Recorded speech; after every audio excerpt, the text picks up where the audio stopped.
Don't go, Rich. Are we ready to go? Okay. So, good evening, everyone. Welcome. This is the moment that we were all, awaiting and expecting to hear our keynote address. My job is simply to introduce the keynote speaker and the discussant. But before I do that, I want to just say thank you to Ideas for bringing us together and to discuss one important dimension of our existence, financing particularly, that financing is so central that if we get it wrong, we will find ourselves in deep trouble. So, and we know that the models that we've been using, as we have said over the few days, have not worked very well for us. So we are on a path to find a better financing model. And hopefully our keynote speaker would touch on that. So as you all know, this has been a long day and we are coming to the end of the day. So what the time allocated for this is 1 hour. And the way we split this 1 hour is that we are going to ask James to speak for about 30 minutes maximum. I hope that's okay, James. Yeah. And then I will ask the discussant, Rob, to come over and speak strictly, Rob, for 15 minutes, not more than that. And then hopefully we would have some 15 minutes for questions. Ordinarily, we don't have questions for the keynote, but I was informed that this is a more transformed forum. And so we are not following the conventions and we would allow some comments and questions for the keynote and for the discussant. With that, without taking much time, I want to introduce our keynote speaker. I will introduce both the keynote speaker and the discussant, and then give James the opportunity to speak to us. Our keynote speaker is Professor James Galbraith, and Professor Galbraith holds currently the chair in government and business relations at Lyndon Johnson's School of Public Affairs, and a professorship in governance at the University of Texas, Austin. So James holds a degree from the University of Harvard, first degree, and the subsequent senior degrees from Yale. He has been executive director of the Joint Economic Committee of the United States Congress in the early 80s. And he has chaired several boards, particularly the Board of Economists for Peace and Security, from 1996 to 2016. And at the moment, he directs the University of Texas Inequality Project. He's also managing editor of Structural Change and Economic Dynamics. And in 2010, he received an Academia Nacional de la Saint, I'm not sure what that language is, but it was an award. I can't pronounce it. And also another award together with Angus Deaton on the Lontiev Prize of Advanced Frontier Economics. And just recently, a few years ago in 2020, received the Veblen Common Awards of the Association for Evolutionary Economics. And you can see that this is just a few issues to highlight in his extensive CV, and we won't take time to go through everything, but just to give you a sense of who he is. And then our discussant, actually, Rob Davies was introduced yesterday, so I won't waste much time going through, again, a very extensive, rich CV. But just to mention a couple of things that were not mentioned yesterday. that Rob Davis has a degree from Rhodes University and also a master's from the University of Southampton and a PhD from University of Sussex. And most importantly, because we're talking finance in this conference, Rob Davis was the chair of the Portfolio Committee on Finance, which is a parliamentary committee in South Africa. And most extraordinary, perhaps, from the CV that was not mentioned yesterday, was that he became a member of parliament in 1994. And up to 2019, which is 25 years of serving in parliament. So we are speaking of somebody who has a lot of experience in government, other than serving as minister, deputy minister, and so on and so forth. He's currently honorary professor at the Nelson Mandela School of Governance, which is at the University of Cape Town. And has recently published a book which was not mentioned yesterday. The title of the book is Towards a New Deal, which was published in 2020. Towards a New Deal and a Political Economy of the Times of My Life. That's what it is.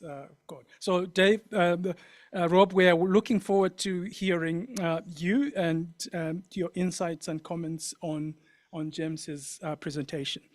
Without taking much time, I would like now to call on our keynote to give us the address.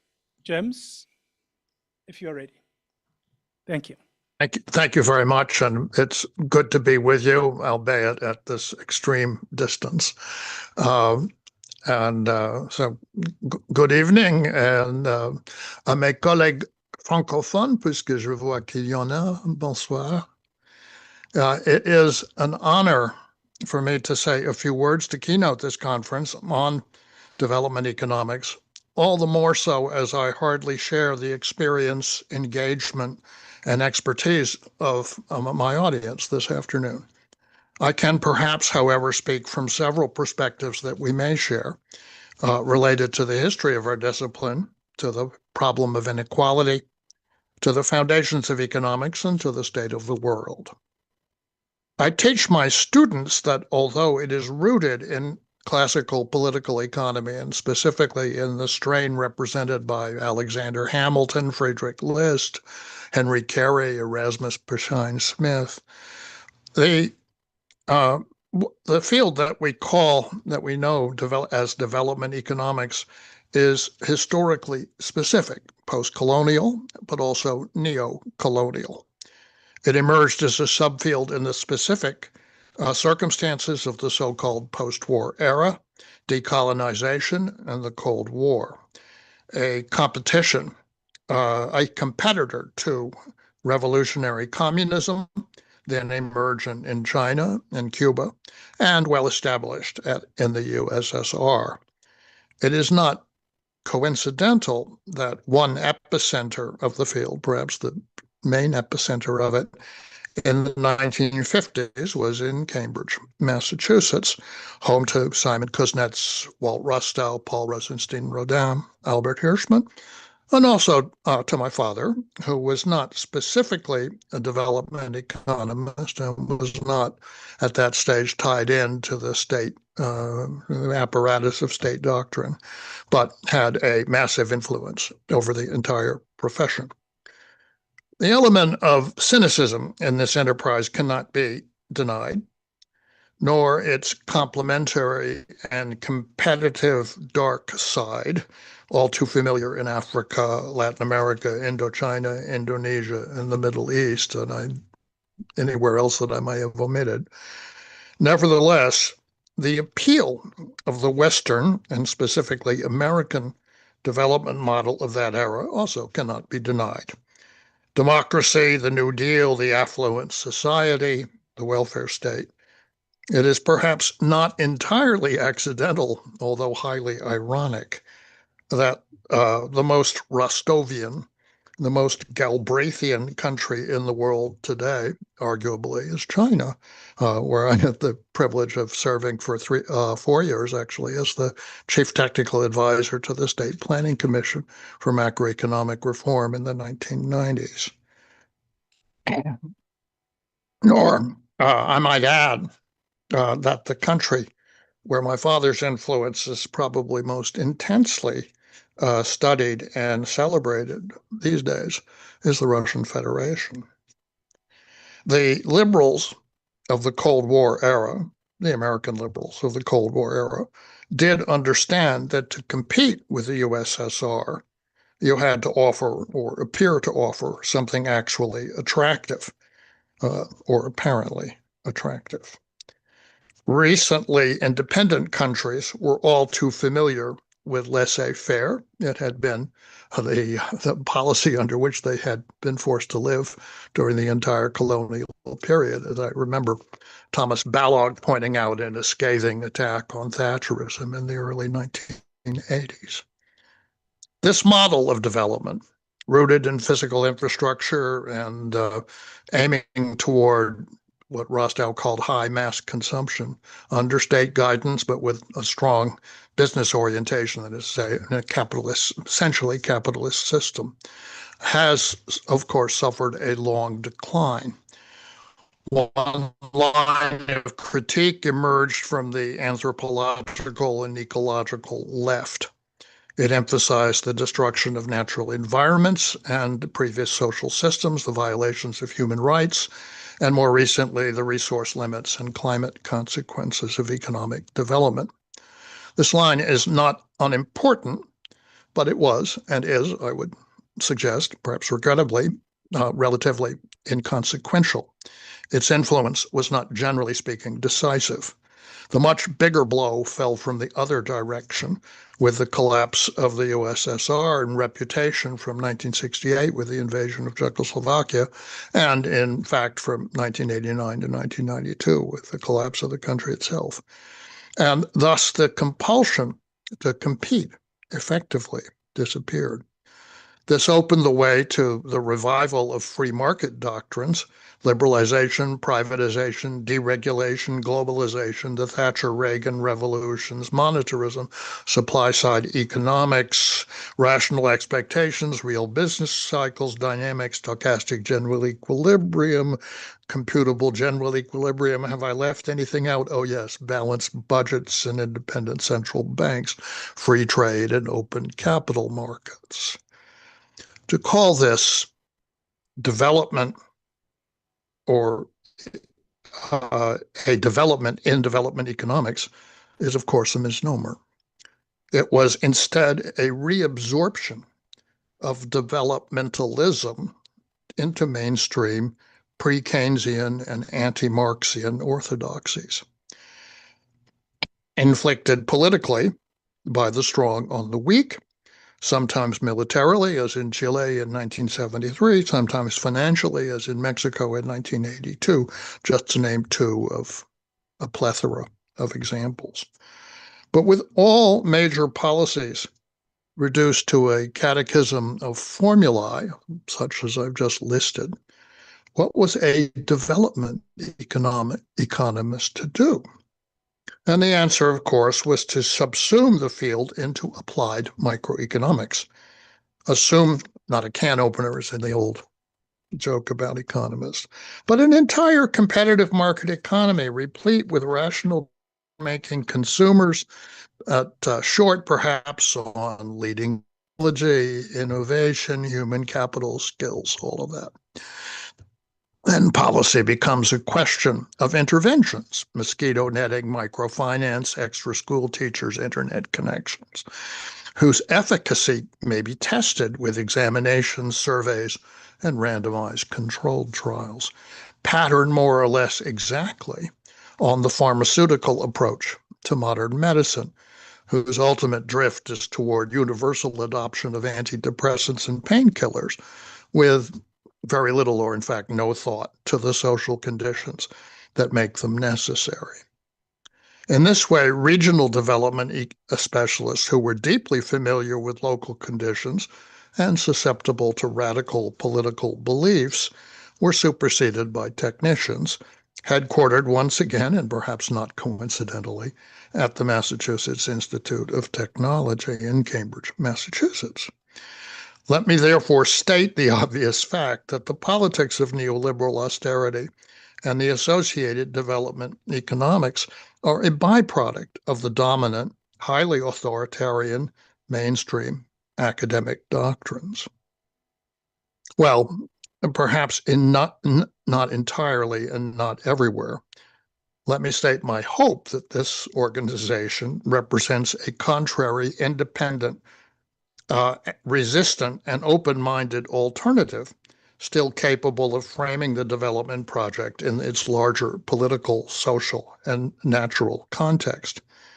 And in that connection, let me move on in these remarks to a few words on two strands of my own work, distinct but interconnected, and both relevant to the project on which I trust we are all engaged.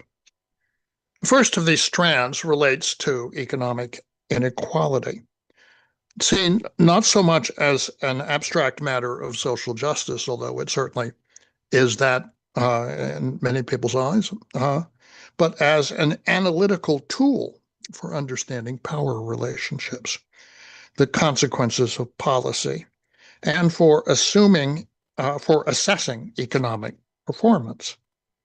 The challenge facing this approach is a need for reliable, consistent, dense for data that can actually track what the eye observes. And this is a need that cannot be satisfied for the larger world by surveys, nor by tax records, as anyone looking closely at those sources can attest. Those sources are intimately tied to the methodological individualism of mainstream economics, filtered through the prism of statistical sampling techniques. They are limited by cost, variable in design, and therefore not compatible one result with another, sparse in the historical record.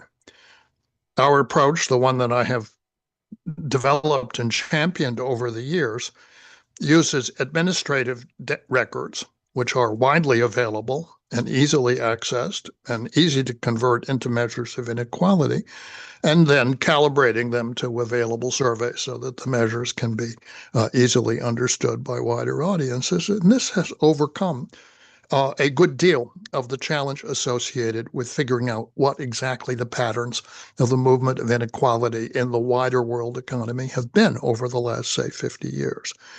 Well, what we did find from a data set of over 4,000 country year observations covering about 150 countries over about 50 years, what did we find? First, that inequalities tend to be lower in the so-called developed countries because they have an industrial middle class and the associated institutions. No surprise there, although many partial comparisons, which are restricted to the rich countries, tend to obscure this fact because they simply don't include less wealthy countries in the data set, so there's no basis for comparison there. Second, that inequality within countries, especially, again, what is called the developing world, rose together. And this is a very critical. They rose together in the neoliberal era, running notably from 1980 to 2000 after a period of some decline in the 1970s. And this is as a clear result of the global financial regime. Debt crises, the collapse again of the USSR and its associated countries, the Asian crisis in 1997, neoliberal austerity. The pattern after 2000 is a little different. It's more of a sawtooth, thanks to the reduction of interest rates and the improvement in commodity prices, among other things. Though there are spikes and dips with the crisis in 2008 and the COVID crisis in 2020. There are many interesting smaller patterns in this data, which is available on the website of the University of Texas Inequality Project. But the predominant and overwhelming message is that increasing inequality is imposed on the whole world economy, common financial forces. And to escape, which is possible, so there are some exceptions to this, and they're very clear-cut, requires financial autonomy or multipolarity.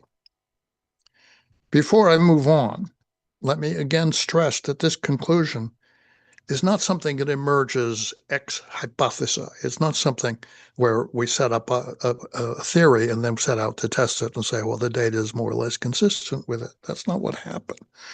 The results dictated, in effect, and made in a very clear way, the causal sequence that's at work. And they can be the fact that they can be interpreted and understood by applying monetary production Keynesianism to the world economy as a whole is not coincidental, surely. I must say, it made me feel very good about my early education to have seen this. But it was the end and not the starting point of the research exercise. The second strand of my work that I'll mention is developed in a new book, which is right here. It's called Entropy Economics, the Living Basis of Value and Production, co-authored with a mathematician, Jing Chen, and published earlier this year by the University of Chicago Press, I'm sure to the delight of the ghost of Milton Friedman and George Stigler and those people, but never mind.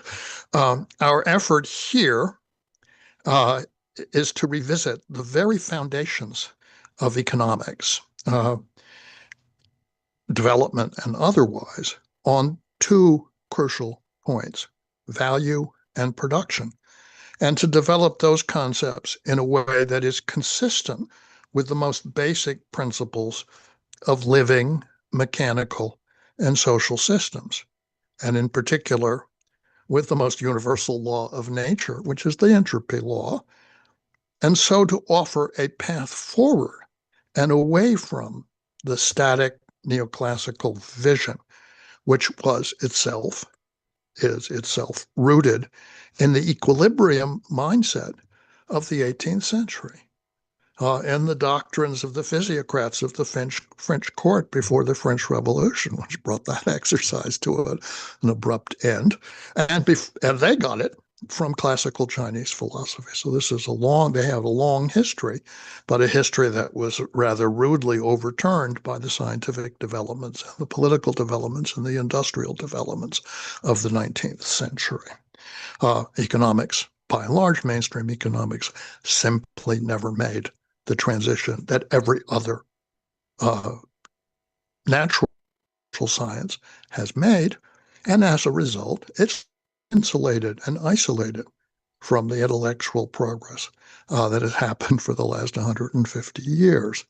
And anybody who sees how economics departments work in universities can see this very clearly. Now, why production? Why not exchange? And the reason for that is that production and not exchange is the fundamental economic activity. It's what you have to understand why an economic process takes place at all. If nothing is produced, there's nothing available to be exchanged.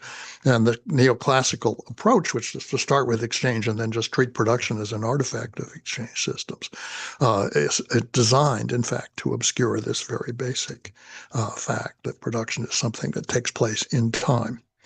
And our work emphasizes, therefore, the fundamental role of resources, which have to be extracted with the usable surplus, the need for fixed investments to access and use those resources, the greater efficiencies that are achieved when those fixed investments generally occur in larger scale, and the indispensability of planning and regulation in order to make things work. Everything that is done according to plans. That's true at the biological level of our genes, at the mechanical level of blueprints, and at the social level through institutions, habits, laws, regulations, constitutions. It also gives a clear analysis of the role of scarcity and of monopoly power in determining economic value, and the roles of uncertainty, time preference, project duration, as well as expectation of gain, profit expectations in production decisions. It stresses that markets are a consequence, not a precondition of a well-organized and regulated social system. There are no markets without a government to basically set the terms at which they can function. And indeed, that the regulation of market activity, appropriately conceived and implemented, is development itself. It's what distinguishes a well-functioning and wealthy society from one which is not arriving at that level. The precondition of an efficient, smoothly functioning system that eases the burdens and enhances the pleasures of life is an effective system of regulation. Of course, the devil is in the details. Not every regulation is a good thing, but they cannot be left. The details cannot be left to happenstance or self-organization. And tying the two strands of this body of work together, I'll just make the argument that the control of inequality is the essential regulatory activity. That is what regulations set out to do in every dimension, whether it's environmental or health and safety or in regulation of income or progressive tax systems. You name it. They're all about reducing the gap between the top and the bottom, eliminating the outliers, if you like, of human experience so that a society can function in a reasonable way. And this is parallel, of course, to the regulation of temperature in a machine, a reactor, or an engine, and to the regulation of blood pressure in the human body, something which I suspect some of us in this audience, and certainly myself, are very familiar with. You try not to keep if your blood pressure starts going up, that's a sign that you're heading into trouble. And the same is true when inequality measures start to rise. Inequality is essential, but to keep the system functioning, it has to be kept under control.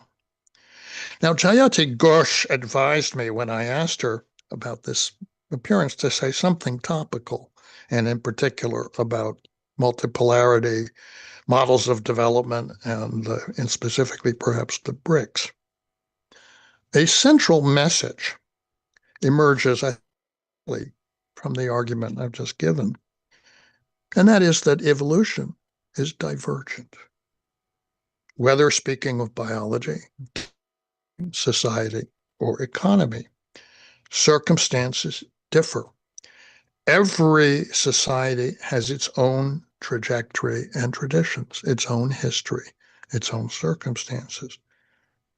And it follows from that, plain as day, that there is no single best model or doctrine. The attempt to impose one necessarily entails imposing a political and social unipolar hierarchy and suppressing alternatives that may prove superior under variant conditions.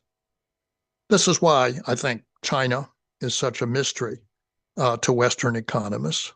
They cannot fathom that a mixed system with both a strong government and a strong market framework might turn in a superior performance. And that is because they long ago obliterated the memory of how their own Western societies used to function. Multipolarity is therefore necessarily a matter of divergent models.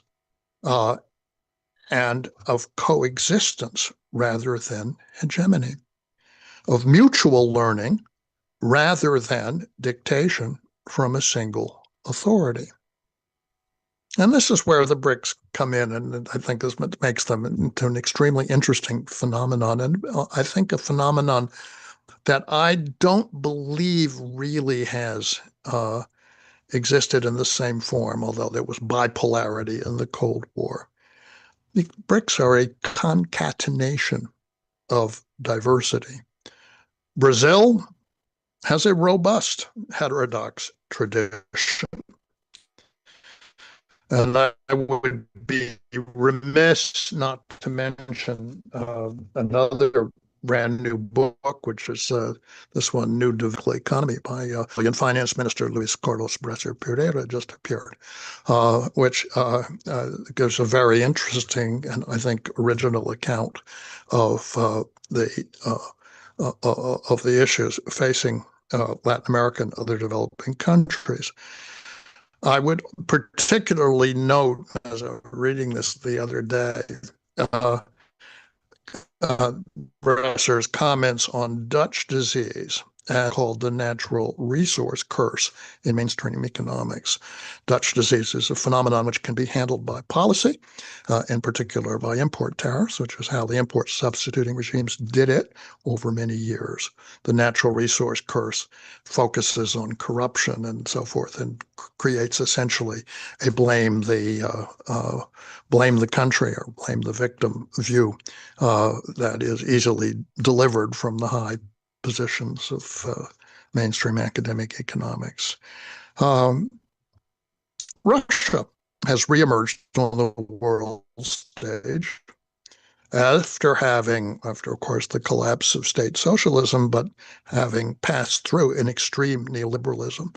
It's recovered its sovereignty with the aid, it must be said, of Western sanctions. And here's a very interesting phenomenon which really casts light on the viability of the mainstream model, which predicted, it goes out of a production function analysis, that if you remove the capital and the labor and the technology and the finance from Russia, it would collapse. But it didn't. And in fact, what sanctions create a situation where Russia had capital controls and restrictions on foreign presence in its markets, decolonized, low internal resource prices, and great profit opportunities, which have caused the Russian economy to expand into the vacuum left by the departing foreign firms. It's very clear that if you understand how thermodynamic processes work and how business processes work, which are essentially very similar, you can understand how sanctions were, in fact, a gift to the Russian Federation. China emerged by virtue of a pragmatic experimentalism, never entirely open to intellectual or financial colonialism. And perhaps the greatest danger, I have to say this, to China's future at present is the hold of neoliberal economics on academic economics inside China. Let us just hope that they never manage to take over the country. I cannot support South Africa, nor of the other countries that I know are represented at this conference. I am sure that, like all of us, I would have emerged from this conference with more knowledge and better ideas than I would have had on arrival had I only been able to get across Australia in order to join you a few days ago. And that's highly regrettable, but I hope that there will be another occasion in which we can meet in person, because I really had been looking forward to the chance to exchange ideas and absorb a bit what others will be saying over the next few days. Thank you very, very much. It's been a pleasure to have a chance to say a few words.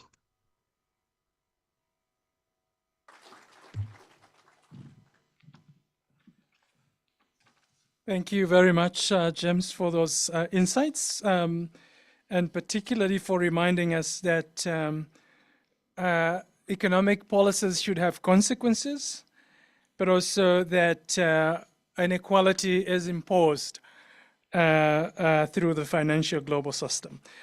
Without going into much detail of that speech, I would like to invite our discussant, Rob Davis, to come and give us his reflection.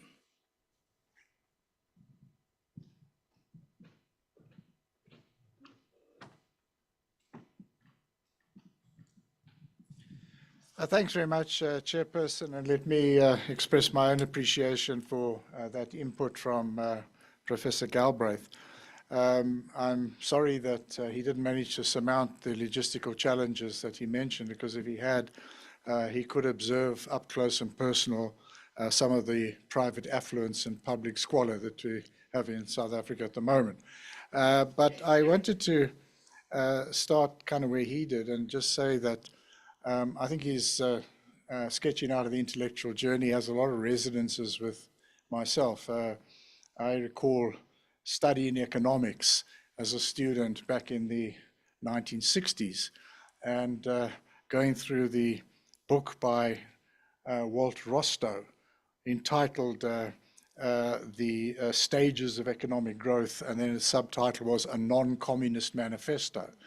And this was held out to us as development economics at its best. And I recall that there were the different stages, of course, and one of them was you developed the preconditions for takeoff, then there was takeoff, then there was the drive to maturity, and then the age of high mass consumption, that you all became like the US. But I think the most important thing was that the preconditions for takeoff, yes, there were some infrastructure issues, but I think fundamentally the kind of arguments that used to come around about why developing countries were not actually following through the stages of economic growth tended, quite frankly, to be bordering on racism often, and they were certainly very paternalistic. It was failures by the people of the countries themselves for various reasons to be, seeking the developmental opportunities that were there and were completely unproblematic to access if you wanted to. So the failures were the individuals themselves. I recall also there were theories of leisure preference and stuff like that, as well as all sorts of ideas about the debilitating effects that the tropics had on enterprise and things of that sort. So I think that this kind of discourse was definitely a product of the Cold War, and it didn't take account of any of the realities of colonialism, the reproduction of the relations of domination and subordination by a range of economic, financial, and other arrangements that were characterized by Kwame Nkrumah and others as neocolonialism. So I think that those were the shortcomings there. When the analysis moves on to the way in which this theoretical corpus was basically ditched and replaced by something else during the era of neoliberalism, I would just want to add a few reflections to what Professor Galbraith had to say. And I would want to say that I think that Danny Roderick made a very good point when he said that what happened was that development became reduced to an issue of trade liberalization.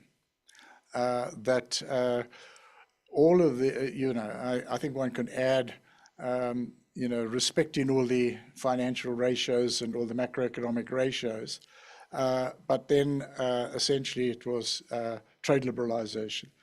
And I recall during my time in government and in, these, at the time trying to engage on matters, and there was a tendency in the WTO and other places, whatever challenge you faced, whatever difficulty there was, the solution was inevitably trade liberalization. So when we had the onset of the digital industrial revolution, known as the fourth industrial revolution, instead of the issues being how to promote inclusivity, how to leap over the digital divides, how to make sure that the huge rent that was being earned by these oligarchs was going to be, some of it at least was going to find its way into supporting development in the societies which were yielding that kind of rent. Instead of any of that, it became the solution was trade liberalization, and most particularly it was to abstain from any tariffs on digital transactions. The same thing when we end up starting to talk about the issues of climate change at the beginning. It is environmental goods need to be subject to trade liberalization in industrial goods. And so I think that discourse took over and essentially reduced the whole issue of development to trade liberalization and following the precepts of the Washington Consensus. And I recall, I mean, we're talking about going beyond economic theory to pop culture. So Thomas Friedman of the it's not the Washington, the New York Times, wrote this book called The Lexus and the Olive Tree. And I know it was much read here in South Africa. And the whole idea was that there were two worlds. You could, all of us, we had no difficulties. We could all become, enter the world of the Lexus, the luxury motor vehicle. And if we didn't do this, we would end up in the world of the olive tree, the lower income activities. And what you needed to do was you needed to put on what he called the golden straitjacket. And so there's one rule, the Cold War's been won.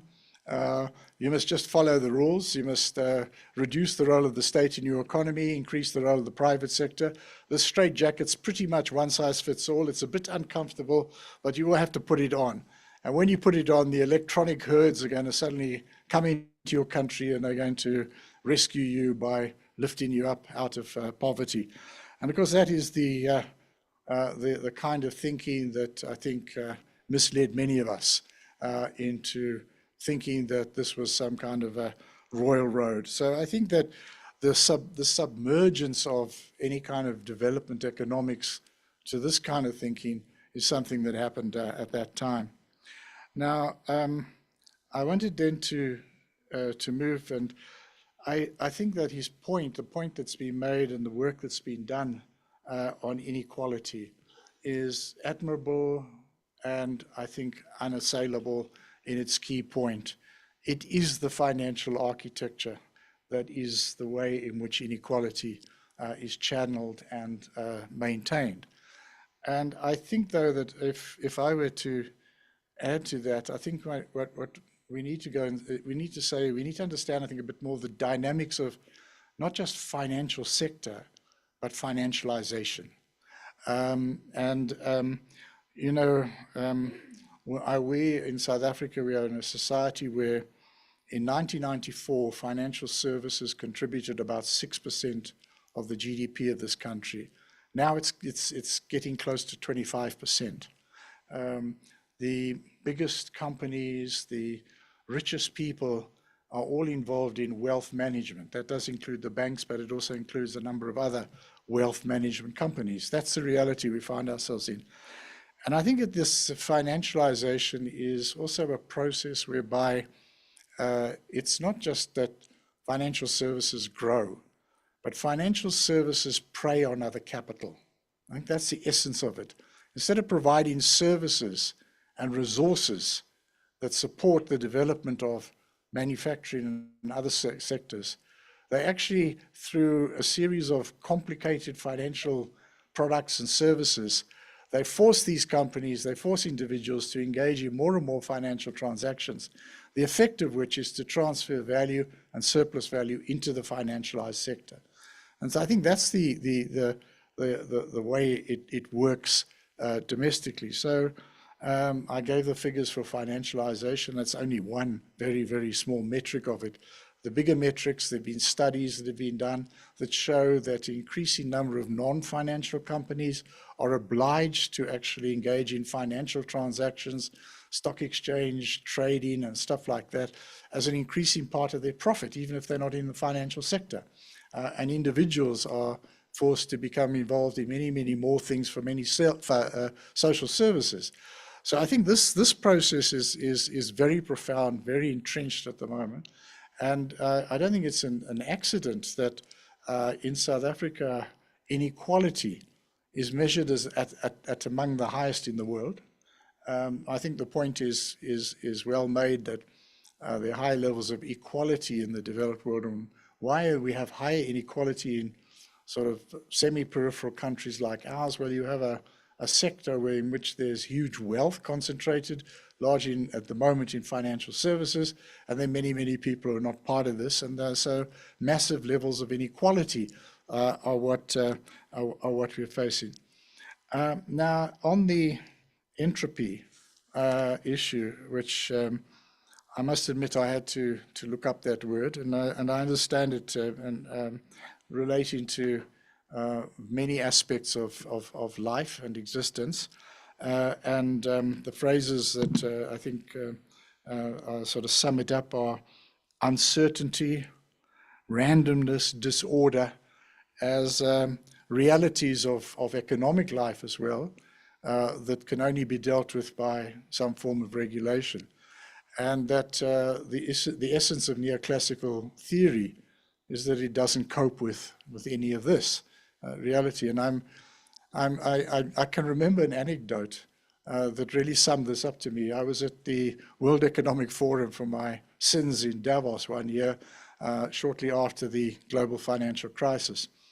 And there was a panel which was chaired by Martin Wolf, the journalist that was mentioned earlier today by Professor Jomo. And it had a bunch of economists who were freshwater and saltwater economists from the United States. The only kind of dissident voice was Stiglitz. And Martin Wolf at some stage asked them, he said, I'm going to ask you Queen Elizabeth's question. She posed in the London School of Economics at this time. If you're so brilliant, how come you didn't predict this financial crisis and got no answers to it? And so one of them came out and said, well, you know, the issue is that neoclassicism is this brilliant conceptual framework. It's actually so wonderful and brilliant, but there are aspects of reality that it can't cope with and come to terms with and analyze. And this guy, Martin Wolf, turned around and he said, well, we've all heard of banks that are too big to fail. Is it a case of neoclassical economics being too brilliant to be true? And I think that's sort of summed it up in my mind. And I would say that out of the, you know, Professor Galbraith made the case that that the recognition of entropy is needs to shape our understanding of multipolarity. And I want to go a little bit further and say that I think it was part of the thinking of the new international economic order, which I think we need to be finding ways to go back and recover and apply to the circumstances we find ourselves in now. And I mean, one part of the principles of the new international economic order was the right for all states to, quote, adopt their own economic and social systems. And I think that's something which, of course, neoliberalism has basically tried to persuade us all that that is not what we can possibly conceive of any longer, because there's only one road, and we have to follow that road. And I think you're dead right about China, because, you know, although this is the thing, although hundreds of millions of people were lifted out of poverty during the period of neoliberalism and hyperglobalization, most of them were in China. And China decidedly did not follow the neoliberal precepts that were imposed on everybody else. If it's beginning to think in that direction, that's a problem now. I acknowledge what you're saying, but I think that the point is that the banks and the financial institutions were never allowed to become speculators, traders in papers. The system that was anchored around the China Development Bank was essentially to provide resources and mobilize resources to support industrial development, which also was a priority and shaped its trade policy. And one of the other things that's quite relevant is, as they got into the World Trade Organization in particular, they maintained a competitive value for their currency, which was worth several points of on tariffs, which they were having to reduce as a result of WTO membership. So I think it is the departures from that playbook that actually explain the success of China as it was rising, and its rise is more similar to that of other industrializers before us. And that brings me to the final point I want to make, and that is to say that although I think it's true that there's no, as Professor Galbraith is arguing, there's no one royal road to development, that there must allow for diversity, must allow for uncertainty and all of that. I do think there are some parameters that we have learnt from economic history.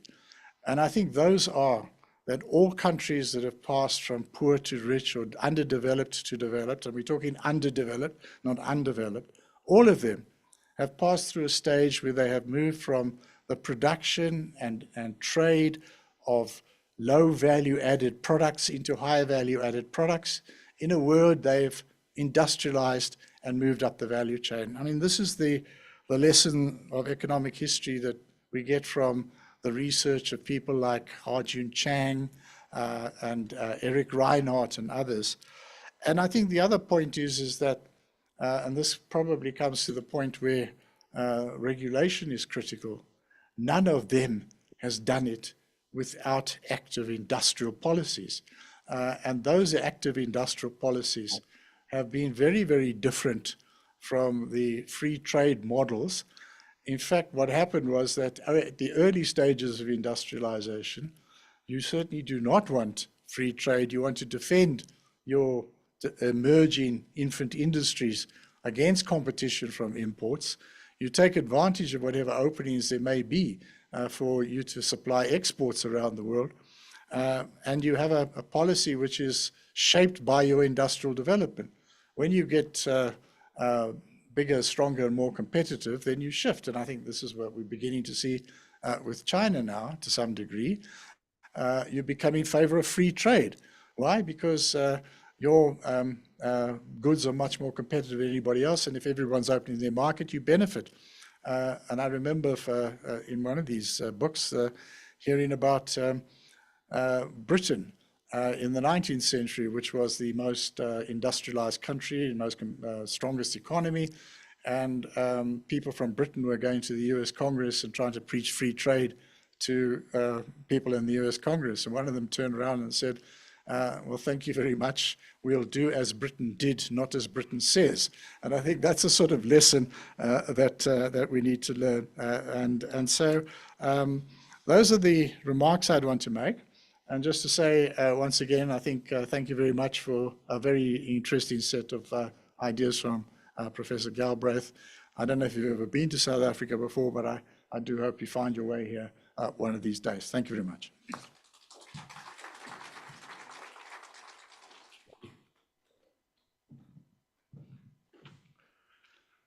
Thank you, Rob. Let's join me in giving another round of applause to our discussant and the keynote. I know we are remaining with about 6 minutes, and I know that we are tired. We started early in the morning, but we would want to just hear if anybody has a question or comment on the keynote. We'll take a few questions and then ask our discussant and keynote to respond. I see 2 hands at the back, and we have somebody, 3, yeah, starting from there. No, it's fine. You can start, and then we move this side. Okay, thank you very much for a brilliant presentation.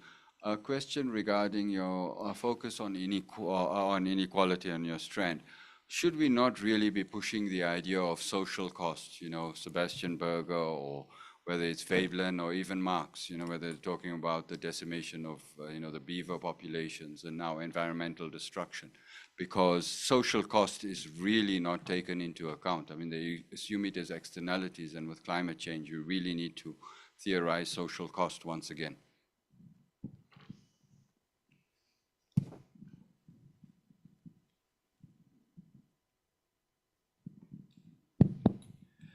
Yes, I'd like to echo the sentiments. Excellent presentation and as well remarks. Thank you so much. My question is also on inequality.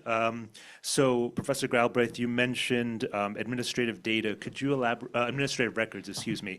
Could you elaborate on what kind and what advantages those records have given you versus the tax record data that were used by Saez and Piketty, which I found to be an innovation over survey data. So would you critique their approach? And if so, why do you prefer your approach to theirs? And then also, Branko Milanovic has argued that global inequality is declining, not just because of China, but because of rising incomes in India and Southeast Asia. Of course, he caveats that by admitting that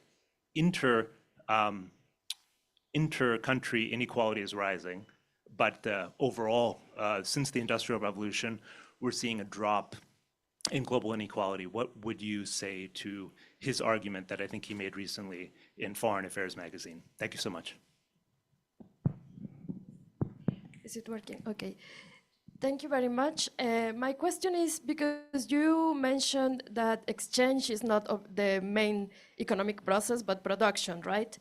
And I will say, following some feminist economists, that behind production, there is an even more essential process, which is social reproduction, right?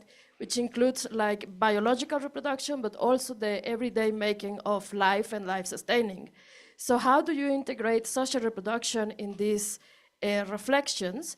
And especially I was thinking about regulations in social reproduction and how social reproduction has been organized through very serious and deep sets of social regulations, legal regulations, based on the very deep regulated gendered and race populations, right? So if this is about rethinking economics, thinking about everything that has been left out of the discipline, how do we then include gender and race as a main theoretical point and not just as footnotes? Okay. Shall I respond? Yes, please go ahead. Yeah, on social cost, of course, I agree. It's an important term, but it also fits under the question. The regulation is about controlling social cost to a large extent. So let me move on to the other two questions. One dealing with inequality, and the other dealing with the relationship essentially to the household and the rate of reproduction of the species. On inequality, I have a paper, a review of the World Inequality Database, which is the Piketty exercise as of 2019 or 20. And the title of the review is Sparse, Inconsistent, and Unreliable. And that's based upon a careful examination of the data. Now, the problems are that tax systems are not comparable across countries. Tax systems change within countries. Taking account of that requires detailed knowledge of what counts as income. So there are problems even with the United States, but looking at India, for example, 6% of the households file income tax, so you're not really capturing very much. There's a problem of bias associated with the fact that the countries which have income tax are heavily weighted toward former British colonies, actually. And all kinds of issues, but basically the problem is, and you look at that data set, and you look at the technical means for extrapolating their findings to Europe or to Latin America, and the extrapolations are absolutely heroic. For example, in Latin America, they only had data on Brazil, so what do? They assume that all the rest of Latin American countries are just like Brazil. For Europe, they had France and Germany, so they assume that all the rest of Europe is like France and Germany. To me, this is not terribly serious. Our approach has individual observations for each country in each year, and we don't interpolate across years or across countries. So that's on Piketty and Saez. I have a great deal of admiration for Branko Milanovic's work, and quite in contrast. But as you say, Branko's interest is in global inequality, and his data is driven largely by purchasing power parity averages across countries, the rise of China, the rise of India and other countries on average, much less by whatever's going on inside those countries. our data is about what's going on inside the countries. We don't take account of the cross-country averages, so that's a different set of methodological questions. And so we're looking at the common patterns of inequality within countries taken across countries with enough detail in the data to actually extract information from the whole matrix.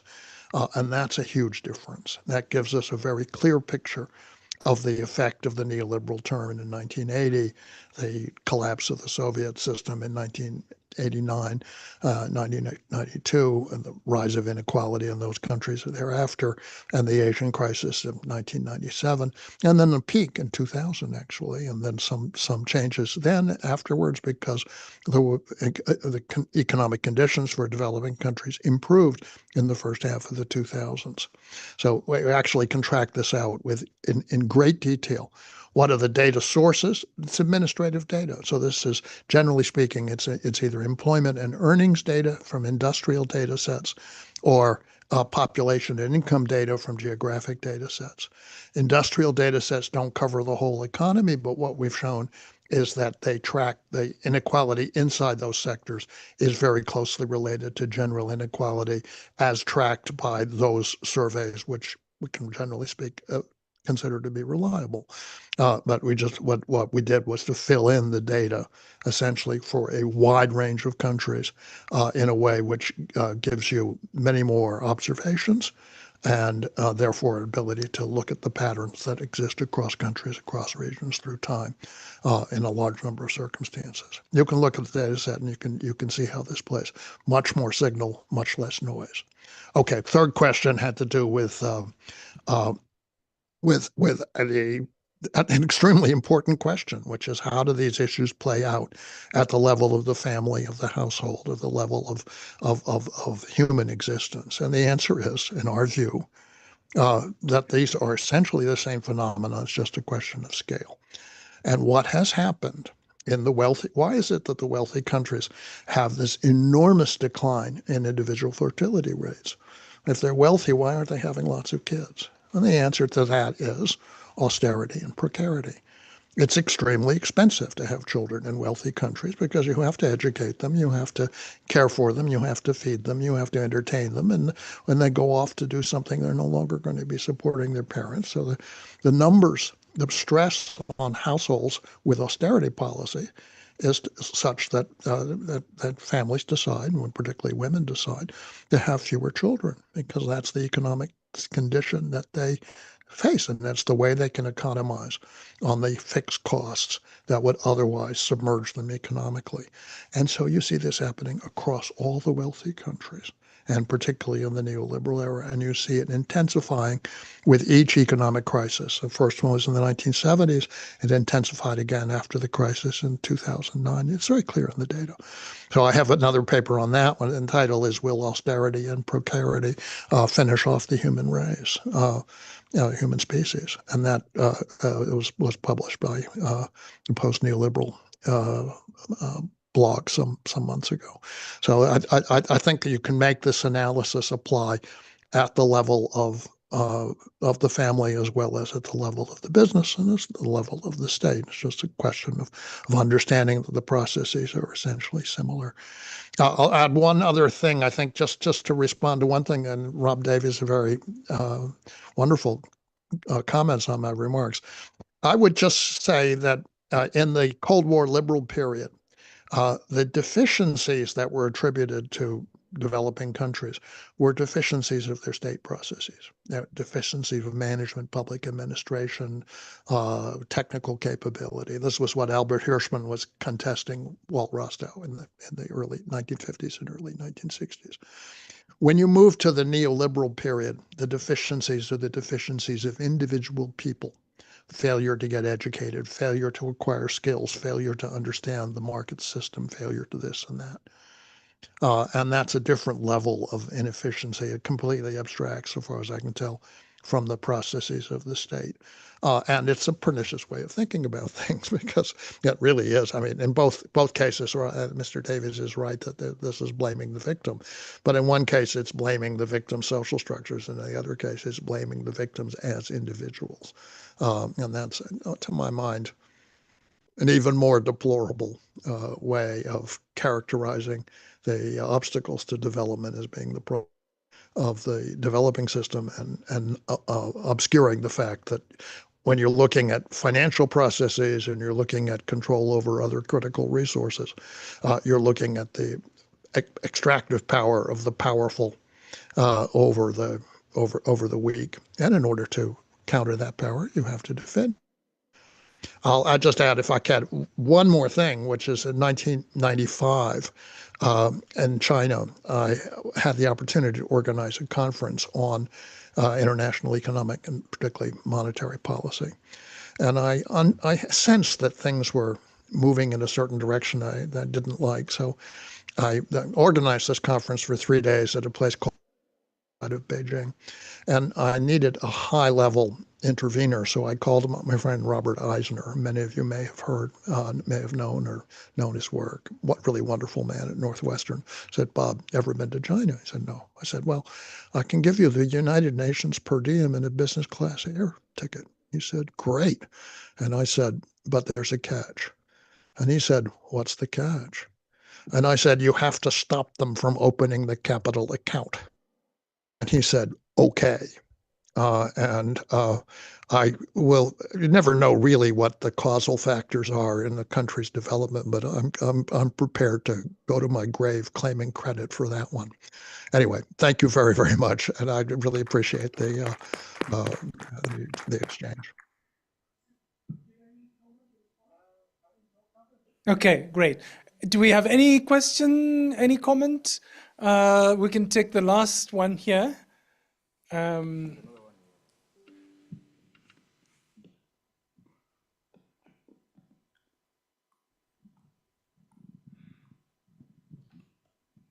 Thank you very much, Prof, for such a wonderful presentation.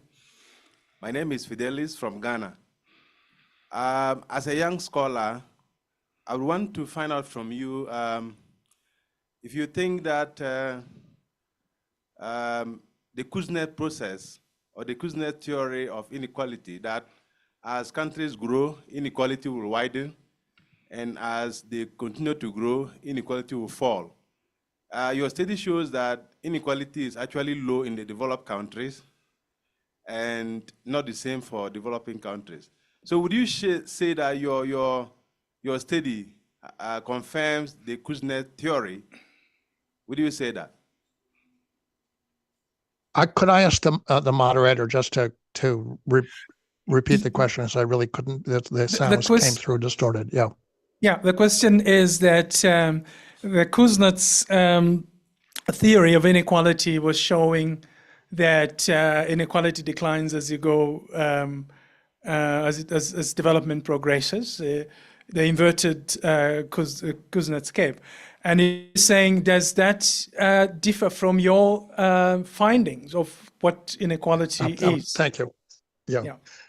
We draw a lot from Kuznets, and the basic insight, which is, I think, is that inequalities are largely driven by intersectoral transitions. Kuznets had a very simple model of, let's say, yeoman farmers transitioning to an industrial society. Cities are more wealthy than the countryside. Inequality rises as people move to the cities, and then declines as the agricultural population shrinks to the level of an industrialized society. And we see that process. That's China. China's clear case of a Kuznets process, it seems to me. Urbanization, industrialization, increasing inequality, a peak around 2004. We find this in the data after that. But that's not the whole story. And it's certainly not, I mean, in many countries where Kuznets was not really talking about the income to proprietors, to latifundia, to plantation owners. So there's an enormous element of inequality that he deliberately ignored, and said so. He wasn't talking about what happens in oil petrostates. He wasn't talking about what happens, well, across national relations. And one of the things I found in a study a long time ago with the United States, back late 1990s, which is greatly exaggerated since then, is that in a small number of very high-income countries, as the growth process ensues. They get past the downward sloping part of the Kuznets curve and into an upward sloping part. Why? Because international finance and international technology are the high income sectors. And as the economy grows, those are the ones that take the lion's share of the benefit, and inequality starts rising again with growth. And that's clearly the United States. So instead of a curve like this, you have a curve with an upward slope and again, you can see that process in the United Kingdom and Japan. It's part of it, and Kuznets, I think, who was a very, let's say, a very pragmatic and flexible thinker would have accepted that. It just wasn't a phenomenon of importance when he was writing about this in the 1950s, but it certainly is now. So yeah, the Kuznets processes give you a lot of insight, and that is why intersectoral data, which do not have individual level measures, nevertheless telling you by and large what's happening to the overall inequality of the society. I tell my students that if you have a bear in the cave and and it's completely dark and you throw a fluorescent net over the bear, and the bear moves, you may never see the bear, but you'll see the net, and the net will tell you what's happening to the bear. So that is, in essence, the methodological, if you like, trick that we use. Lot of data which is readily available, has long historical series, is consistently collected, and turn it into inequality data, which we can show is basically reliable. Not every case. South Africa is a case where you really have to understand what was going on in South African society, what is going on there, to understand the discrepancy between our measures and the official survey measures, which I don't dispute. So you have to be careful. But there's a huge advantage, a systematic approach, which enables you to cover a lot of years, a lot of countries with independent observations. Thank you very much for that. And I think we should close now. But just before we close, Rob, I know of people who are still teaching the five economic stages of growth, even today. So it's not gone away. And there's some people who believe that all developing countries should actually go through that they're waiting for those stages. Yeah. So just a reminder that idea hasn't died yet. Thank you very much. And so may I ask Reg or Ndongo to say if you have any announcements to make?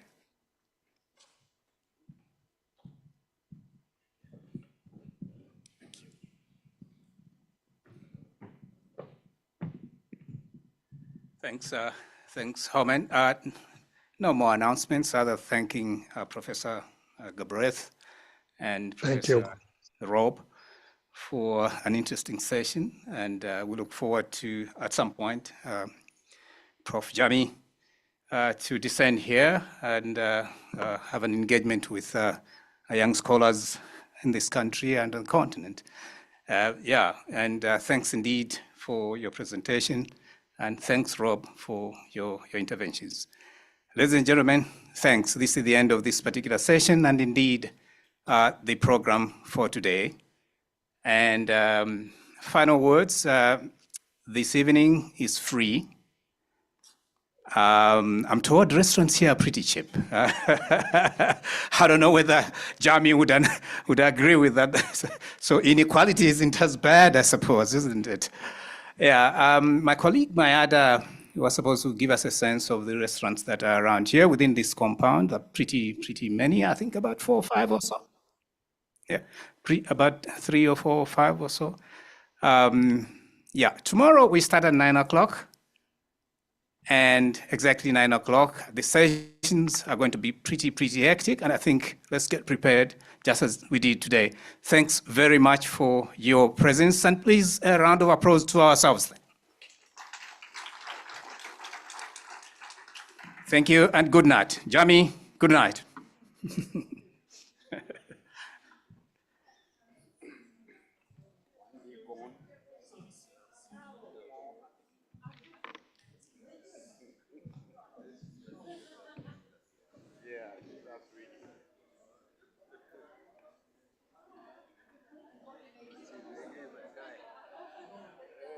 reggae is music.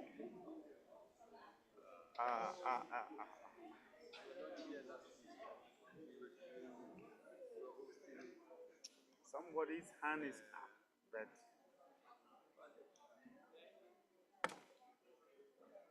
you were doing what? We were hosting Lauren Hill and Wycliffe Chen. Oh, Wycliffe Kim. Yeah. Wycliffe. Hey. Last Sunday. Oh, okay. And the Fujis. Ah. Yeah. So it was. Reggae is music.